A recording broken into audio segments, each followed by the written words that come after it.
going on, everybody? So we're getting ready to get out here on the river. We're at Marysville, or location near Marysville, and the river is still really clear.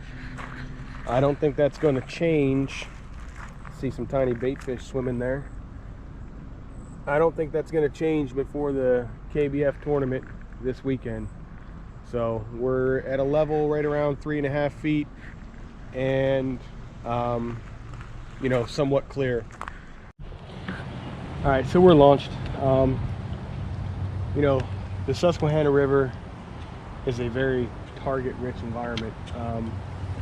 You know, there's really not a bad stretch of this river that you could be fishing. I know there's a KBF tournament here this weekend. I'm not fishing it, so I'm gonna make a few videos, or I have a few videos. This one will be probably the last one before the tournament, to maybe try to help navigate, help you decide what you want to do. I'm fishing in the evening, so it's not going to be during tournament time frame, but a lot of the principles are going to be the same. I'm going to try to do my best little stuff impression today. That's a channel that if you're going to be fishing this weekend, you should definitely consider taking a check of, because Jeff films a lot on the river, and he is one of the best river fishermen I know.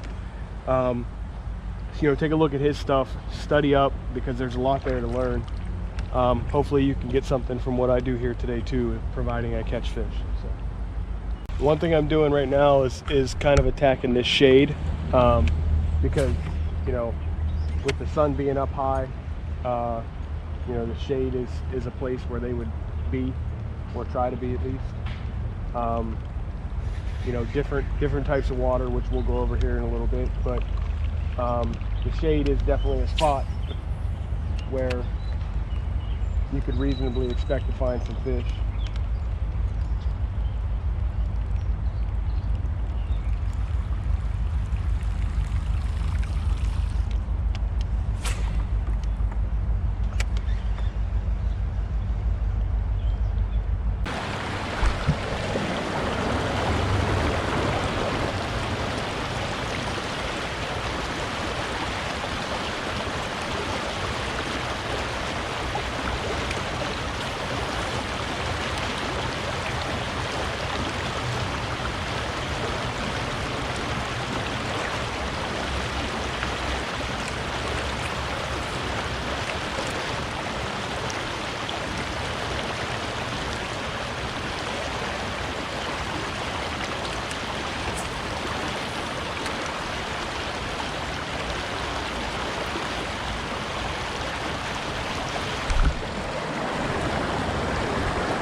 Going to an area just a little bit downriver,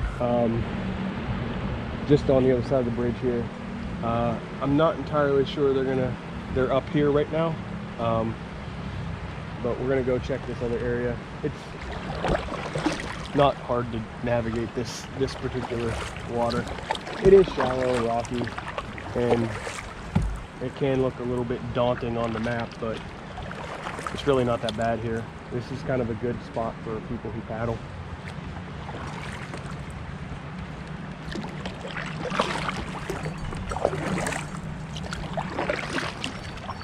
When you're out here fishing on the Susquehanna, you know, there's ledge systems all over this river, like all over. Some of them go parallel, which those are called trenches, and others that go across are basically ledges. They're all the same thing. They're all rock, you know, and some of them are submerged, some of them aren't.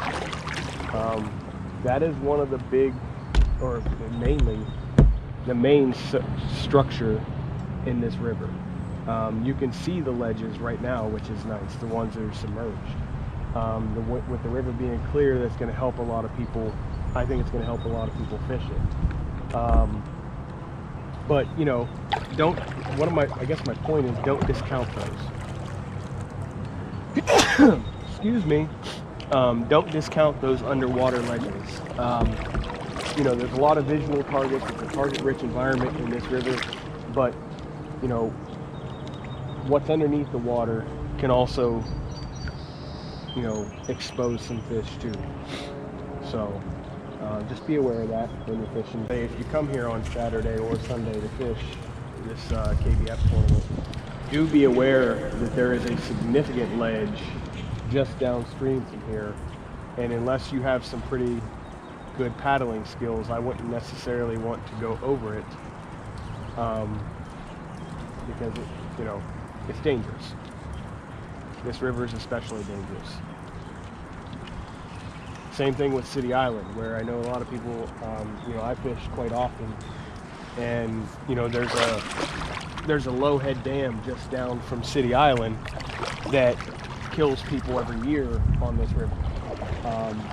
So, you know, just being aware of those things, looking at the spot on the map, but also looking downstream and upstream of it, you know, a mile or so. That way, you know, like, if you're coming out here fishing, you know, what's here and what the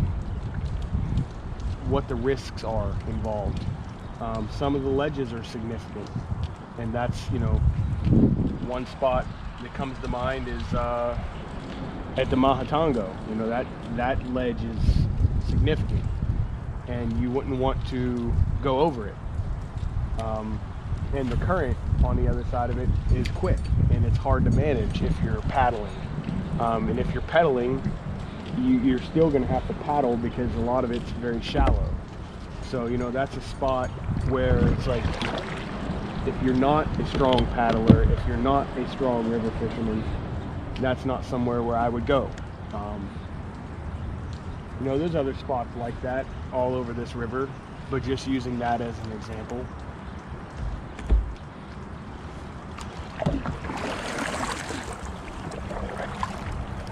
I'm over here paddling, I got the motor and I'm beeping it. I don't know what I'm doing.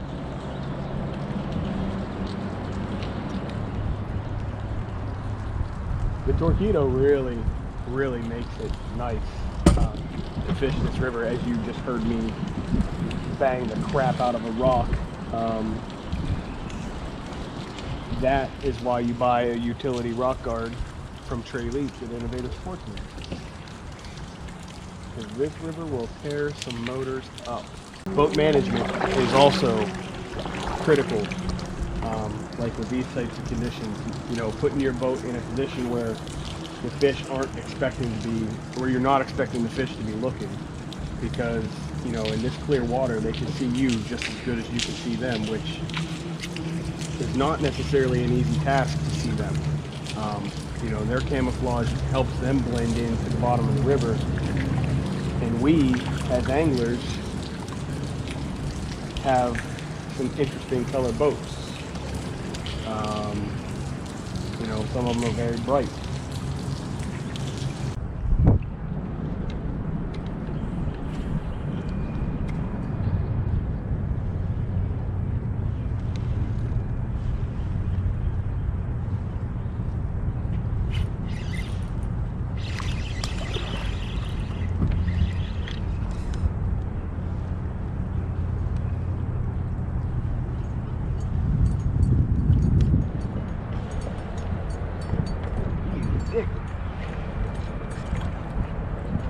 I wanted to bring him to the other side.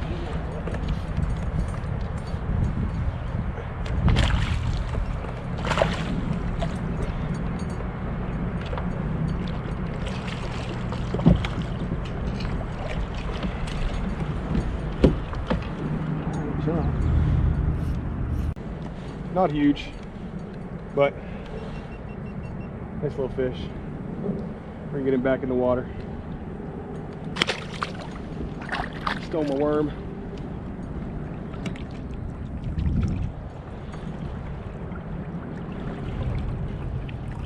So that was on the corner of a bridge piling.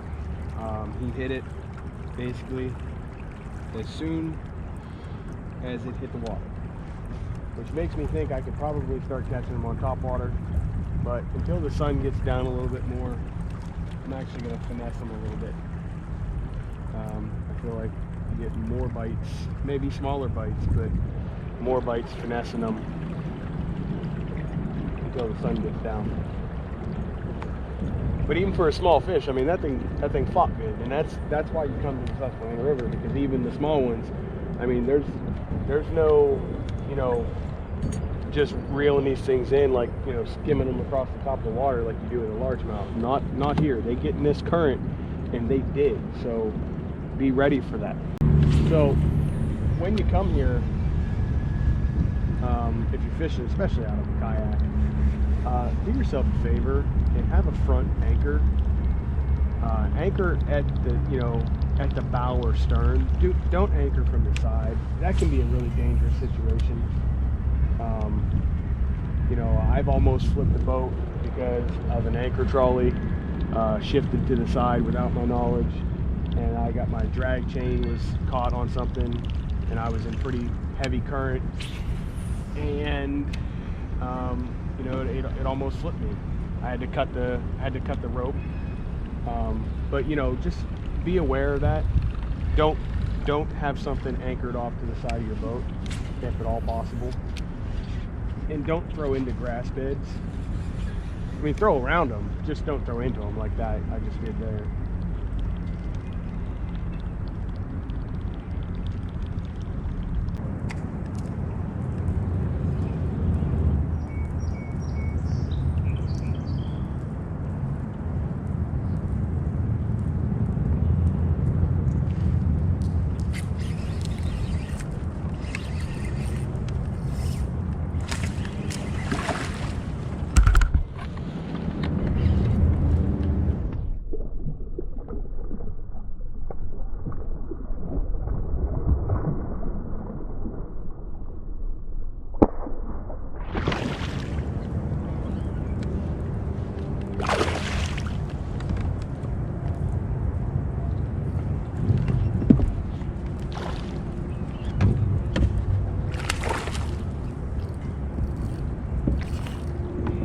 Not ready.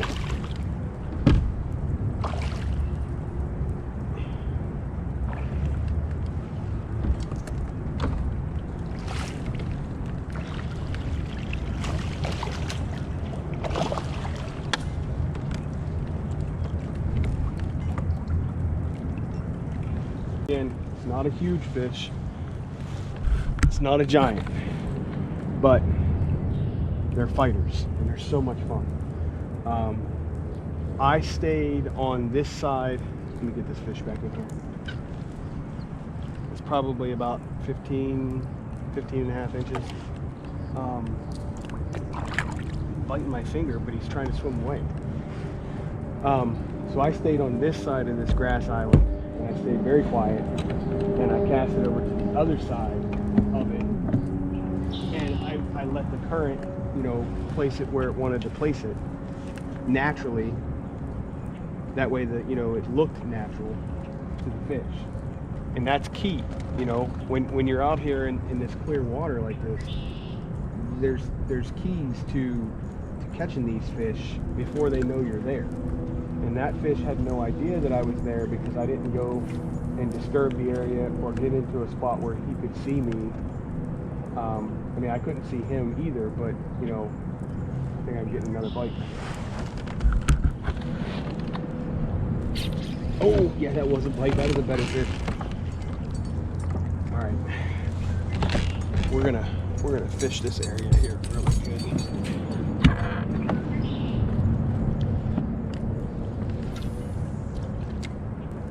This spot right there where there's basically no current seems to be holding some fish. I'm moving out of position here. I'm gonna have to.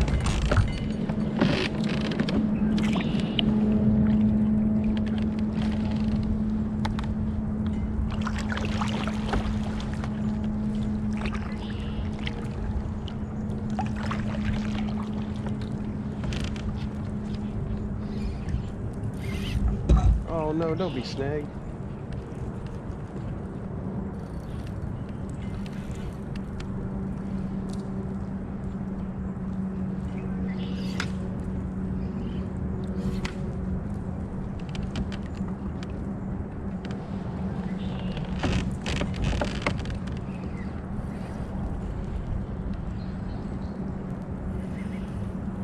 Well, I'm gonna blow this one up because I don't have many wacky rig hooks left.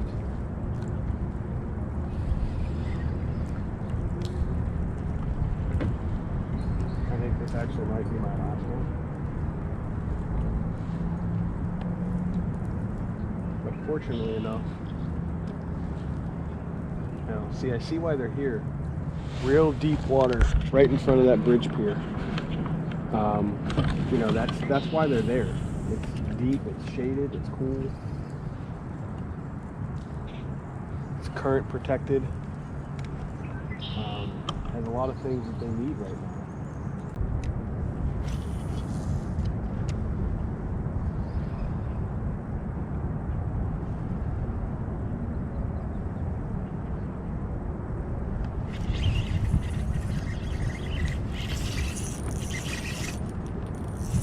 That might be a better fish.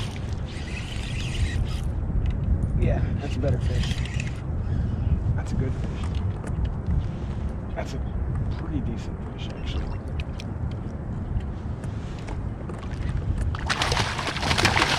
Oh, relax. Goodness gracious. Holy smokes.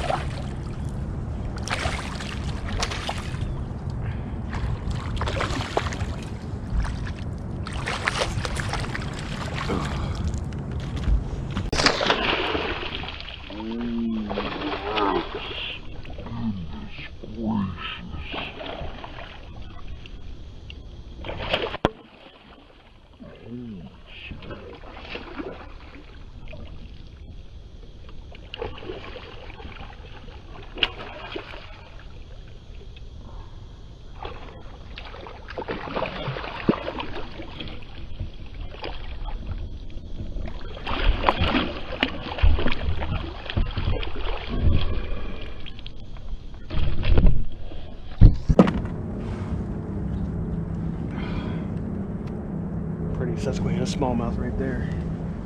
Get a measurement on her.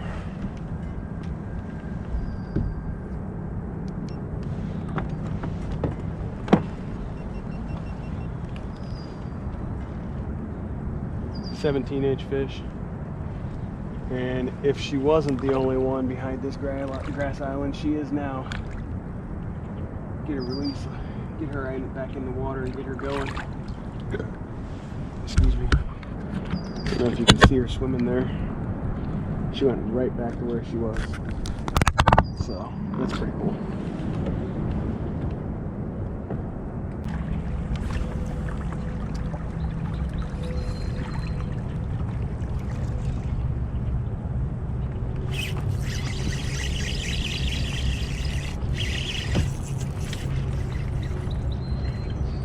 Oh, that's a good one.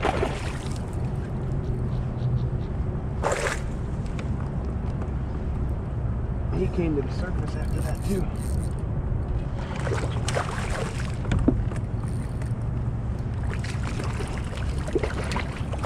Oh yeah. Alright, chill.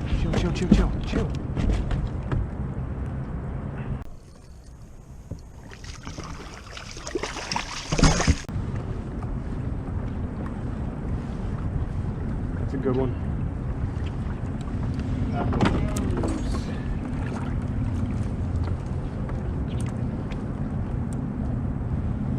Another almost 18.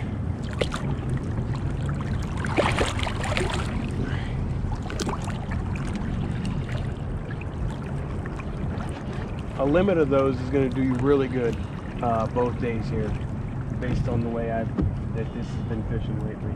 All right, so we're done.